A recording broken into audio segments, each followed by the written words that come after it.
Give me that fucking tea.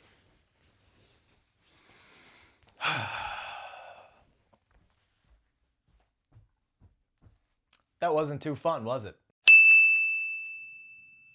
Right, so I'm drinking tea right now because that was a screaming match. Wow, I was quite boisterous in my discontent at the end of that game, and I think the end of the game is the perfect place to begin talking, because what I was hearing from a lot of people at the bar that I was at, where we were watching the game collectively as a big group, what a lot of people were saying is that the additional minute at the end of that match, in the extra time, because we were at around the 96th minute when extra time was done and the clock continued to roll and roll on that Crystal Palace throw-in, which ended up leading to their winning goal, which, I'm not gonna lie, guys, Liverpool got Liverpool'd.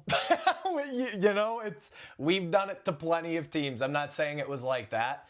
It did almost kind of feel like that Tarkowski goal last year at Goodison Park when they scored in like the 97th minute, like 2 minutes after stoppage time was supposed to be over. It did really feel like that, but this one obviously just breaks my heart because it's a loss.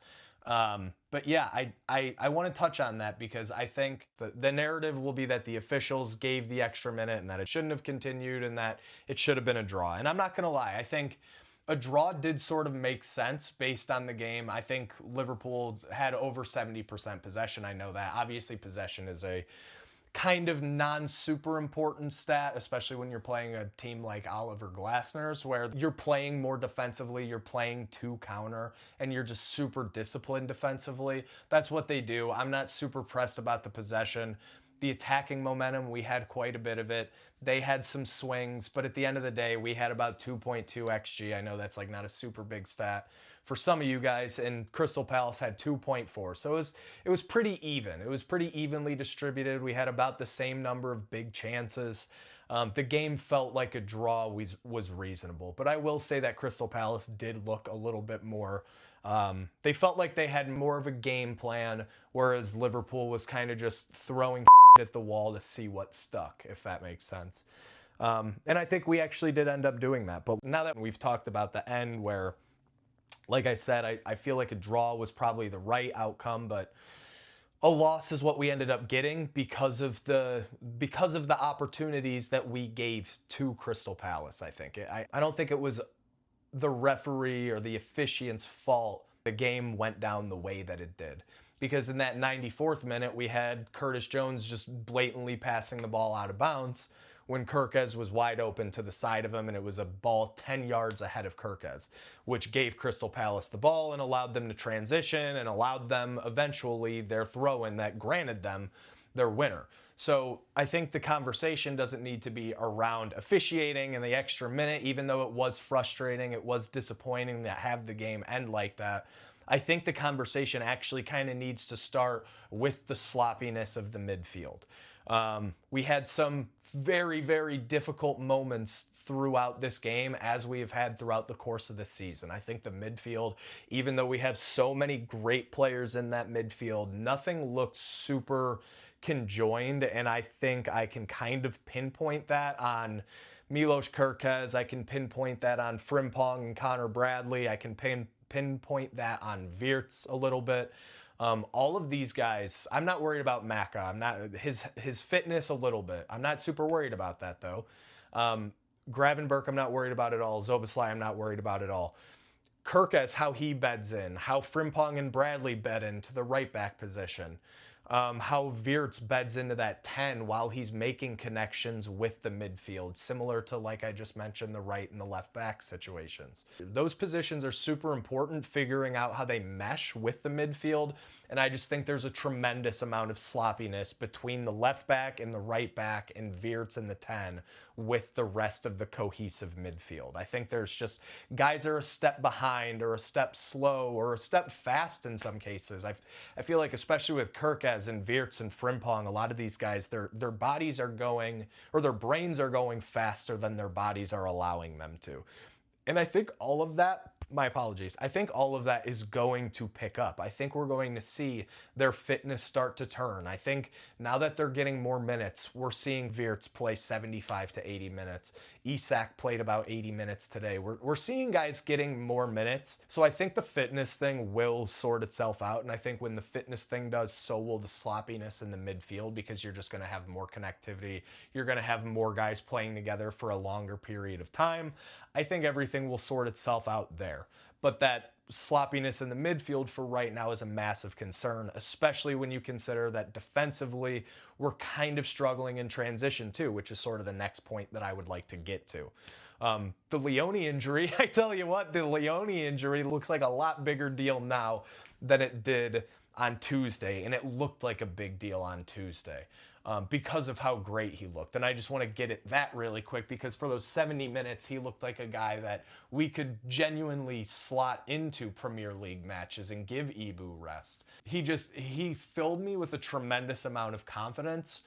And now, unfortunately, we're not going to be able to see him until the next season, which is what it is. That's life in the big leagues, I guess, and you have to roll with the punches. And it's part of why Gahey was such an important asset to go after in the summer. It's part of why I was always a little confused about why they weren't just throwing the extra $5 million at it. I know it's not my money. I know $5 million is a lot of money in their pocketbooks and stuff like that. I'm not getting into FSG. They had an amazing summer. I think all the signings are going to play out. I'm not stressed about the signings at all. But I am a little bit stressed about, like I said, that sloppiness in the midfield that leads to these transitions, that leads to our defense just getting holes blown wide through it. And that kind of leads me to Ibu, because without Leone, Ibu doesn't really have any guy to spell him beside Joe Gomez. And we saw in that game against Southampton that Joe Gomez also doesn't really have his legs about him. He doesn't have that rush shaken off. So having these fixtures where we're able to throw in these guys like Gomez, like we were with Leone, like we were with Endo, having those fixtures is super important. That's why we need to put these teams away earlier in games so we can allow Gomez and Endo and some of our less played guys that we need in versatile depth. We can play them a little bit more if we just start putting teams away. And I think we'll start putting teams away, as I said, once everybody's fitness rounds into shape. But yeah, for right now, it is a little bit concerning. The midfield is a little shaky. Not like the core midfield guys, but just the new players around the midfield. They're still trying to learn telepathically where guys are going to be. Ibu still, from the beginning of the season, looks a little bit shaky in transition. I thought, to save the defenders, I thought Alisson Becker today, just showing yet again why he's the best one-on-one goalkeeper on the planet.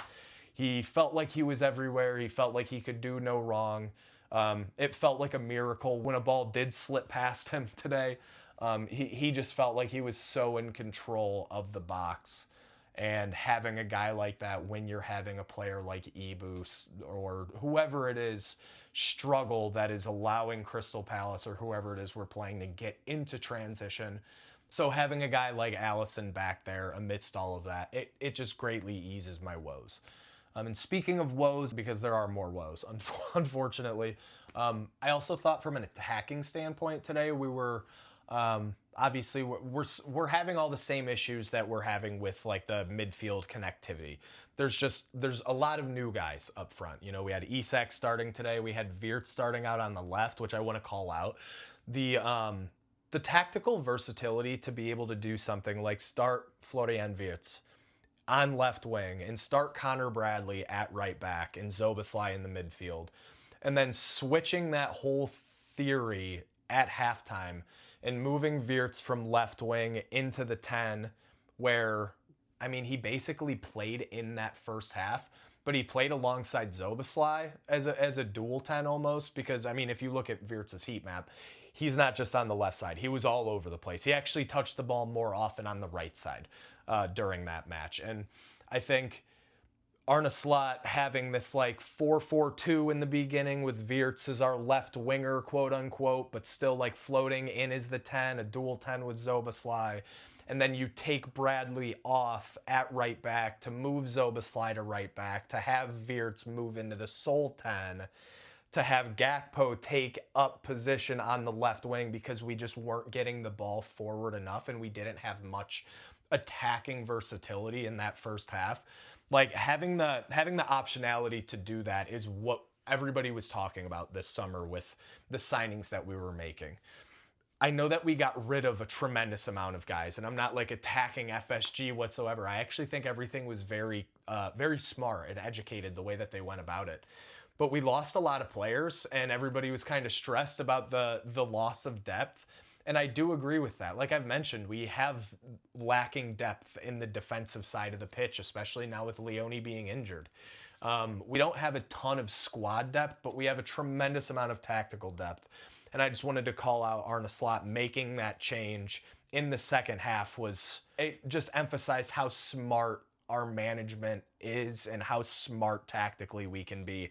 And then we saw that obviously again later in the second half when Jeremy Frimpong substituted for Ibrahima Konate, which, like I said, Ibu was kind of getting beat. He would have certainly been nice to have at the end of that game. Now that I think about it retrospectively, yikes. That would have been nice to have a guy like that back there in the end of the game. But I love the depth in tactics. Being able to have Frimpong come in to replace Ibu, to have him pushing further up the pitch with Szoboszlai, kind of playing a little bit further back and Frimpong a little further up, and them having like a triangle, Szoboszlai, Frimpong, Salah between them, and then you're having like Virgil and Szoboszlai, or Virgil and Grav, or Virgil and Curtis Jones, like drop into some combination of a back three just so you can get more athletes going forward. I just think there's so much tactical versatility that's super exciting.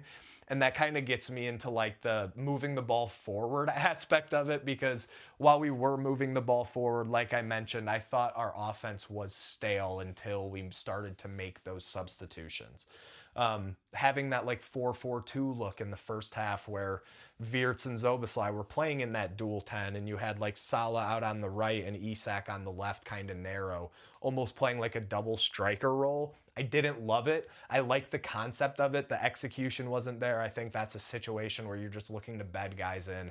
You also have a super disciplined defensive team like Crystal Palace, who's probably not going to let anything in super easily anyway. So I do like the idea of switching things around, but it did really feel like Crystal Palace kind of went into this with more of a game plan, and Arne Slot, as we got into like the 60th, 65th, 70th minute, was kind of looking around like, I just need to start throwing shit at a wall and seeing what sticks. And that's what happened, you know, with Federico Chiesa coming on in the 74th or 75th minute, I want to say. I thought Chiesa provided instant spark. I thought Rio Ngamoa didn't provide like spark necessarily on the ball, but it's just one of those guys where you're like, I got to look out for him too. You know, just having the options to throw out there is super beneficial. I thought Salah looked really tough. I think he might continue to look tough too. I'm a little bit worried about Mohamed Salah. He usually rounds into form. I think he'll figure it out, but the fitness just doesn't really seem like it's there. And I don't know if that's a lack of physicality now. I don't know if he's just kind of unburdening himself physically on this team with more focal points now. I don't know if it's a managerial thing. I really don't know what it is.